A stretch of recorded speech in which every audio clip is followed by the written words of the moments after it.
আজও অমুসলিমদেরকে যদি আমরা সিরাত পড়াতে পারি, আল্লাহর কালাম সম্পর্কে ধারণা দিতে পারি, তাহলে তারা ইসলামের সৌন্দর্য উপলব্ধি করতে পারবেন।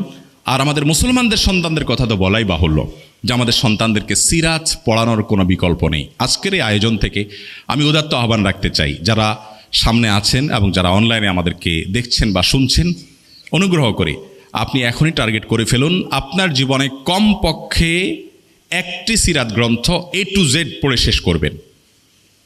চেষ্টা করবেন তো ইনশাআল্লাহ। A to Z একটি সিরাত গ্রন্থ আপনি অবশ্যই পড়বেন। আপনি অন্য কিছু পড়েন বা না পড়েন, সিরাত গ্রন্থ আপনি A to Z পুরো একটা পড়ে শেষ করেন। আপনি সিরাত গ্রন্থ যখন পুরোটা পড়ে শেষ করবেন, আপনার ইমানের মিটার, আমি দায়িত্ব নিয়ে বলছি, আমি সিরাত নিয়ে প্রচুর কাজ করার সুযোগ পেয়েছি। একটি বেসরকারি টিভি টেলিভিশন চ্যানেলে সিরাতের একটা প্রোগ্রাম প্রায় 90 পর্ব আমার রেকর্ড হয়েছে এবং সেটা অন এয়ার হয়ে গেছে এবং এটা সম্ভবত 150 পর্বে এসে শেষ হবে। এটা নিয়ে আমার বিভিন্নভাবে কাজ করা আছে। আমি নিজের অভিজ্ঞতা থেকে বলছি, সিরাত গ্রন্থ পাঠ করার পর আপনার ইমানের মিটার তরতর করে বাড়বে।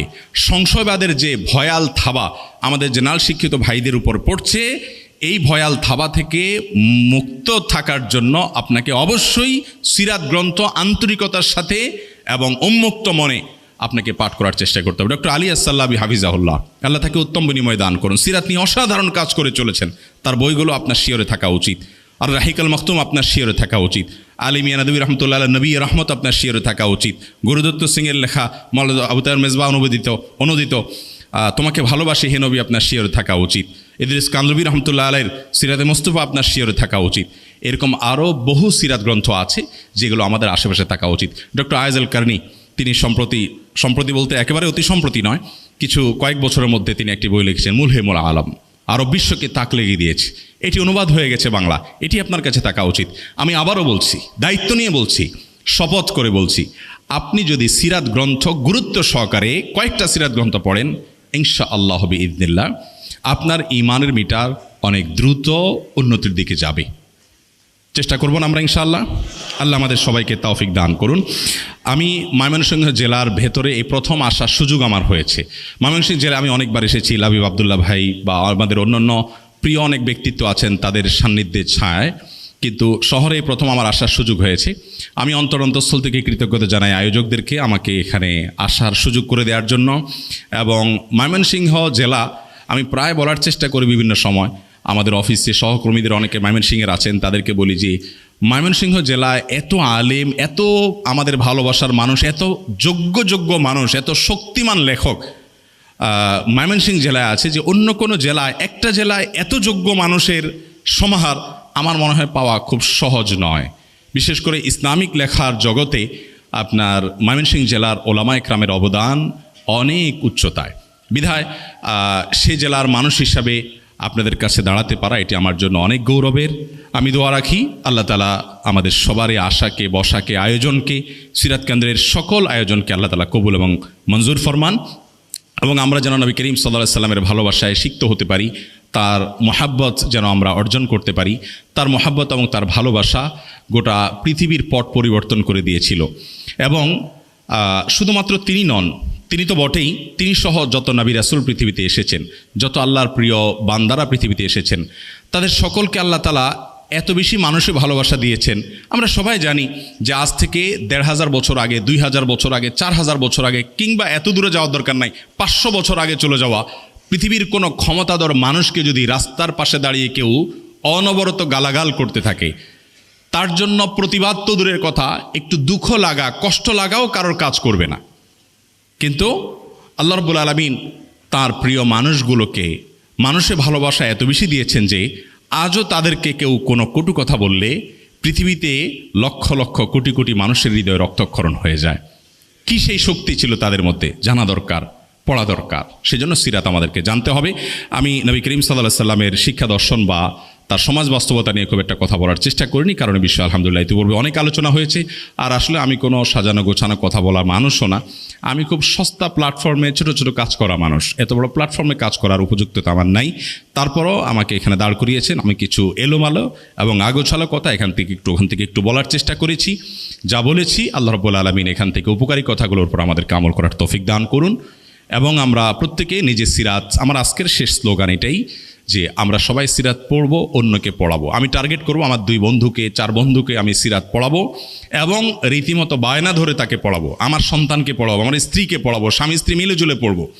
এবং সিরাত পাঠ এটা এত বেশি প্রয়োজন আজকের বাস্তবতায় যে অন্য সকল পড়া রেখে হলেও আপনার সিরাত অধ্যয়ন করা উচিত। আল্লাহ তাআলা আমাদের সবাইকে সেই তৌফিক দান করুন।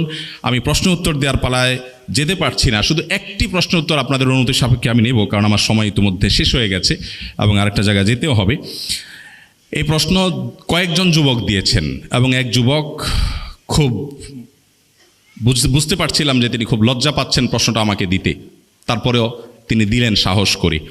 একটু আগে ওস্তাদ শরীফ মোহাম্মদ হাফিজাউল্লাহ একজন সাহাবীর যে ঘটনা বলেছেন অনেকটা সেরকমই। আমি সেজন্য শুধু এই প্রশ্নটার উত্তরটা দিতে চাচ্ছি, কারণ এই প্রশ্নের উত্তর না দিলে আমার কাছে খুব অপরাধ বোধ থাকবে। প্রশ্নটা অনেকে করেছেন, আমি একটি প্রশ্ন শুধু পাঠ করছি। আমি পর্নোগ্রাফিতে আসক্ত, নামাজ পড়া হয় মাঝে মাঝে, একাকী থাকলে পর্নোগ্রাফি দেখতে ইচ্ছা হয়, এ থেকে মুক্তির উপায় কী? এই রোগটি আজ আমাদের তরুণ প্রজন্মকে শেষ করে দিচ্ছে, ধ্বংসের দ্বারপ্রান্তে নিয়ে যাচ্ছে। ঘরে ঘরে অসংখ্য যুবক এই ভয়াবহতার শিকার। এখান থেকে উত্তরণের পথ কি? সর্বপ্রথম কথা হলো, অর্ধেক উত্তরণের পথ তো এখানেই যে আপনি নিজে সমস্যাটা ধরতে পেরেছেন, অনুভব করতে পেরেছেন যে আপনি ভুল পথে আছেন। যে তরুণরা এই অনুভবটা, এই উপলব্ধিটা তাদের মধ্যে জাগ্রত হয়েছে, আমি মনে করি সমাধানের অনেকটুকু পথ তারা অগ্রসর হয়ে গেছেন আলহামদুলিল্লাহ। যারা এখনও এটা অনুভব করতে পারছেন না, তাদের উচিত নিজের সমালোচনা করা, আত্মসমালোচনা করা, যে আমি যে পথে হাঁটছি এই পথটি আমার ধ্বংস ডেকে আনবে।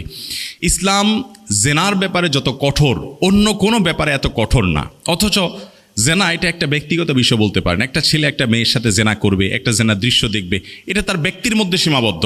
সাধারণত ইসলামী শরিয়ার যে দণ্ডবিধি আছে আপনারা দেখবেন, ব্যক্তিগত পাপের জন্য ইসলাম দণ্ডবিধি আরোপ করে না। আপনি নামাজ পড়েন নাই, শরীয়ত কোনো হদ ঠিক রাখে নাই তার জন্য। নামাজের চাইতে সলাতের চাইতে গুরুত্বপূর্ণ আর কি আছে ইসলামে? আপনি পড়ছেন না, শরীয়ত তার জন্য কোনো বেত্রাঘাত, কোনো জেল জরিমানা ফিক্স করে দেয় নাই, কোনো হদ দেয় নাই। আপনি সিয়াম পালন করছেন না, রোজা রাখছেন না ফরজ রোজা, আপনার ব্যক্তি ক্ষতি হচ্ছে। এজন্য ইসলাম তার জন্য কোনো দণ্ডবিধি রাখেনি। আপনি হজ করছেন না, ইসলামের মৌলিক রোকনগুলো, আরও মৌলিক অনেক বিষয় আছে যে বিষয়গুলো না করলে বা কোনো অপরাধ করলে, কোনো গুনাহের কাজ করলে শরীয়ত সরাসরি কোনো শাস্তি আরোপের কথা বলেনি। সেখানে যখন যারা দায়িত্বে থাকবেন, বিচার কার্য পরিচালনা করবেন, তারা অবস্থা ভেদে হয়তো কোনো ফরমান জারি করবেন, কিন্তু শরিয়া কোনো হদ ঠিক করে দেয়নি। শরিয়া হদ ঠিক করে দিয়েছে কোথায়? চুরি করলে। কেন? কারণ চুরি করলে এটা তার একার মধ্যে ক্ষতিটা সীমাবদ্ধ থাকবে না, সমাজের আরও অনেককে ক্ষতিগ্রস্ত করবে। ডাকাতি করলে সমাজকে ক্ষতিগ্রস্ত করবে। এভাবে রাহাজানি করলে, ছিনতাই করলে, এই সমস্ত অপরাধগুলোর শাস্তি শরীয়ত ফিক্স করে দিয়েছে। জেনা এমন একটা অপরাধ যে এই অপরাধটি আসলে বাহ্যিকভাবে বা খোলা চোখে দেখলে মনে হয় ব্যক্তির মধ্যে সীমাবদ্ধ। যিনি জেনা করছেন, যার সাথে করছেন, এটা তাদের একান্ত ব্যক্তিগত ব্যাপার। আজকাল আপনারা দেখছেন যে টেলিভিশন চ্যানেলগুলোতে বিভিন্ন নাটক, সিনেমা, বিভিন্ন নোবেল ইত্যাদির মাধ্যমে যুবকদেরকে বিশেষ করে অবৈধ সম্পর্ক করা বিষয়টিকে এত স্বাভাবিক করে দেওয়া হচ্ছে যে এটা কোনো দোষের কিছু না। আর কিছুকাল পরে এদেশে এটাকে অপরাধ বা গুনাহের কথা বলতেও আপনাকে 10 বার ভাবতে হবে হয়তো, সেই দিকে আমাদেরকে নিয়ে যাওয়া হচ্ছে। কেন শরীয়ত বিবাহিত মানুষদের জেনার শাস্তি ইসলামের সবচেয়ে কঠিন শাস্তি নির্ধারণ করে দিয়েছে? এ সম্পর্কে ডক্টর খন্দকার আব্দুল্লাহ জাহাঙ্গীর রহমানের একটি বক্তব্য মনে পড়ে। তিনি বলেছেন যে দেখুন, একটি সাইক্লোন, একটি ঘূর্ণিঝড় খুব ভয়াবহ আকার ধারণ করে একটা দেশের সব মানুষকে শেষ করে দিতে পারে, তাতে মানব সভ্যতা একেবারে সমূলে শেষ হয়ে যাবে না। কিন্তু কোনো সমাজে যদি ব্যভিচার এবং এই ব্যভিচার সংশ্লিষ্ট অপরাধগুলো ব্যাপক আকার ধারণ করে, তাহলে মানব সভ্যতা বিলুপ্তির দিকে চলে যাবে। কিভাবে বিলুপ্তির দিকে চলে যাবে? আপনি চায়নার দিকে তাকালে টের পাবেন। এত মানুষ সেখানে, কিন্তু জনসংখ্যা কোনোভাবে সরকার বাড়াতে পারছে না, কোনো প্রণোদনায় কুলাচ্ছে না। একবার মানুষ যখন স্বেচ্ছাচারী জীবনযাপন করা শুরু করে, এরপরে সংসারমুখী হওয়া, এরপর সন্তান সন্ততি জন্মদান করার গুরুত্ব মানুষ আর ভুলে যায়। পশ্চিমা দুনিয়াতে আপনি তাকান, যারা জন্মের হার কমানোর জন্য অনেক চেষ্টা একসময় করেছে, এখন চিৎকার করে হাতে পায়ে ধরে শত প্রণোদনা দিয়েও জন্মের হার আর বাড়াতে পারছে না। এবং নাগরিকের সংখ্যা এমনভাবে কমছে যে প্রেডিকশনগুলো দেখলে রীতিমতো আঁতকে উঠতে হয়। একটা সভ্যতা আস্তে আস্তে বিলুপ্ত হয়ে যায় যখন আল্লাহর দেওয়া পদ্ধতির বাইরে মানুষ চলে যায়। আপনারা প্রায় দেখবেন বিভিন্ন তথাকথিত আপনার বিভিন্ন অ্যাক্টর, বিভিন্ন নায়ক নায়িকা, বিভিন্ন সেক্টরে আপনার যাদেরকে শিল্পী বলা হয় তথাকথিত, তাদের দেখবেন যে বিবাহের অবস্থা কী, বৈবাহিক অবস্থাটা কী, যে আজকে বিবাহ হলো তো কয়েক মাসের মধ্যে ভেঙে গেছে, তরতর করে ভেঙে যাচ্ছে। যত ঘটা করে বিয়ে হয় তত ঘটা করে ভেঙে পড়ে। যারা আপনাদেরকে, বিশেষ করে যারা এখানে কলেজ ইউনিভার্সিটি ভাইরা আছেন, আমি তাদেরকে বলছি যে আপনাদেরকে, আমাদের দেশের সাধারণ মানুষকে যারা ভালোবাসা এবং প্রেমের ট্রেনিং দেয়, প্রশিক্ষণ দেয়, অর্থাৎ ভালোবাসার শিক্ষক বলতে পারেন, শিক্ষকদের যদি এই দুরবস্থা হয়, তারপরে ছাত্রদের দুরবস্থা কোথায় গিয়ে দাঁড়াবে আপনি চিন্তা করেন। তো এই জন্য জেনা এবং ব্যভিচারের অপরাধটা এত জঘন্য যে শরীয়ত এটার জন্য হদ ঠিক করে দিয়েছে, যে এটাতে ব্যক্তি একা ক্ষতিগ্রস্ত হবে না, গোটা সমাজ শেষ হবে, পরিবার শেষ হবে, দেশ এবং মানব সভ্যতা বিলুপ্তির দিকে চলে যাবে। এই জন্য ভাইরা আমার, শয়তান আপনাকে দিয়ে এই কাজটা করাবে। আপনি নামাজ কালাম পড়েন, অথচ আপনি পর্নোগ্রাফিতে আসক্ত। তো এই ভয়াবহতাটা আগে অনুভব করতে হবে যে এটি কত ভয়াবহ। শরীয়তের জন্য নির্দিষ্ট হদ ঠিক করে দিয়েছে। এটা থেকে বাঁচার জন্য আমি সংক্ষেপে শুধু কারণগুলো বলে ফেলছি। নাম্বার এক নম্বর কারণ, উপায় হলো যে আপনার একটা অপারেশন চালাতে হবে নিজের বিরুদ্ধে। প্রত্যেকটা মুমিনের ইমানের জাগরণ হয় কিছু কিছু সময়। ইদা হাব্বাত রুহুল ইমান ও রিহুল ইমান, যখন ইমানের হাওয়া বাতাস ভেতরে বইবে, আপনি অনুভব করবেন, আপনি তখন সিদ্ধান্ত নিতে হবে, একটু কঠিন সিদ্ধান্ত, যে আমার মোবাইলটাকে আমি ফরম্যাট দিয়ে দিব, আমি বাটন ফোনে চলে যাব মাত্র 3 মাসের জন্য। এই প্রেসক্রিপশনটা আমি দিচ্ছি, মাত্র 3 মাসের জন্য আপনি বাটন ফোনে চলে যান, আপনি কোনো স্মার্টফোন রেখেন না হাতে। একটা লম্বা সময় যদি আপনি এভাবে অভ্যস্ত হন, ইনশাআল্লাহ আমি দায়িত্ব নিয়ে বলতে পারি আপনার এই বদভ্যাসটা দূর হয়ে যাবে ইনশাআল্লাহ। আমার অনেক তরুণ বন্ধুরা আছে যারা মনে করে, না আমি বোধহয়, অনেকে আছেন মাস্টারবেশনে অভ্যস্ত হয়ে গেছেন, অনেকে আছেন যে পর্নোগ্রাফি দেখা অভ্যস্ত হয়ে গেছেন, বাঁচেন না এটা ছাড়া। তিনি মনে করেন যে আমি এটা ছাড়া টিকতে পারবো না। আপনি এটার উপকরণের পথটা একেবারে শেষ করে দেন, যে আমি এই ফোন আর ইউজই করব না। কিছুদিন জন্য আমি সোশ্যাল মিডিয়া টিডিয়া সবগুলো থেকে সরে যাওয়ার জন্য আমি ফোন সেট চেঞ্জ করে একটা বাটনওয়ালা ফোন আমি ইউজ করব। কিছুদিন করেন, 3-4 মাস, আপনি মরে যাবেন না, আপনি শেষ হয়ে যাবেন না। একটু হিম্মত করে সিদ্ধান্তটা নেন, দেখবেন আপনি খুব সহজেই 3 মাস পরে আবার নতুন জীবন পেয়েছেন। নাম্বার 1। নাম্বার 2, জেনা এমন একটা অপরাধ, আল্লাহ তাআলা কোরআনে কারিমে লা তাজনুর জায়গায় বলেছেন লা তাকরাবুজ জেনা, তোমরা জেনার কাছে যেও না। কারণ আল্লাহ জানেন যে জেনা এমন একটা পাপ, অপরাধ, যেটার কাছে গেলে আর কেউ ফিরে আসতে পারে না, খুব ডেঞ্জারাস একটা জায়গা। এই জন্য কাছাকাছি যাওয়া থেকে বেঁচে থাকতে হবে। ইসলাম কেন পর্দার কথা বলেছে, কেন নজর হেফাজত করার কথা বলেছে?